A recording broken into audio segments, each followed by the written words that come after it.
je vais faire un cours vidéo sur la double distributivité. En premier, on va faire une petite récapitulation de simplement la distributivité. Alors, un exemple. La distributivité, c'est quand on a un nombre, exemple 5, qui multiplie une somme. Alors, on pourrait avoir x plus 3. Alors, on a bel et bien un produit d'un nombre et d'une somme, quelque chose à deux termes. On va distribuer cette chose-là. Donc, on distribue la multiplication sur l'addition. Ce qu'on va obtenir, c'est 5 fois x plus 5 fois 3, suite à notre distribution. Ça va bien? Alors, on a 5x plus 15. Je vais en faire aussi un petit exemple avec des variables à la place des nombres, quelque chose de plus général. Alors, si on a quelque chose comme x fois a plus b, on peut distribuer le x sur la multiplication, sur l'addition, pardon, et on va avoir xa plus xb. Ça fonctionne aussi si on a plus que deux termes. Si on a x fois a plus b plus c, ça va aussi fonctionner. On a simplement à ajouter un truc comme ça. On va avoir xa plus xb plus xc. D'accord. Alors ça va assez bien. On peut montrer aussi que c'est vrai en changeant un peu la parenthèse, utilisant une autre propriété qui s'appelle l'associativité. Alors on va avoir x multiplié par, et là dans la parenthèse, on va mettre a plus b entre parenthèses, plus c. Alors maintenant, on a une petite unité ensemble ici. On va faire distribution de x sur c et sur l'autre parenthèse qui est là. Et on va l'écrire x fois a plus b plus x fois c. Et maintenant, on va avoir la distributivité encore, xa plus xb plus xc. La raison pour laquelle je montre cette manière de faire là, en groupant une partie des termes à l'intérieur ensemble, c'est parce que c'est une manière de penser qu'on va utiliser pour faire ensuite la double distributivité.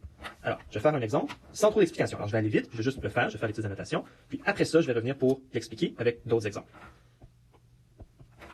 Si on a 5 moins x fois 3 plus x. Alors, je vais faire la double distributivité complète d'un coup. Hop, hop, hop, hop. Il y a deux distributions, c'est pour ça que ça s'appelle la double distributivité. On a 5 fois 3, 15, plus 5 fois x, 5x, plus 3 fois moins x, ça fait moins 3x, plus moins x fois plus x, ça fait moins x carré. On va grouper les termes semblables ensemble. On va avoir 15 plus 2x moins x carré. Et typiquement, on va écrire un polynôme comme ça en ordre décroissant de degré des termes. Alors degré 2, degré 1, degré 3, et on a notre réponse. Maintenant, qu'est-ce que j'ai fait ici? C'est quoi ça, là, comme ça? Alors, c'est ce que je vais expliquer dans l'exemple suivant. Alors, nouvel exemple, c'est exactement le même exemple, mais on va le faire de manière légèrement différente. Vous pouvez retourner en arrière pour comparer à l'exemple qu'on vient de faire. Si vous prenez des notes, regardez les notes que vous avez prises sur l'autre exemple, pour bien voir ce qui se passe.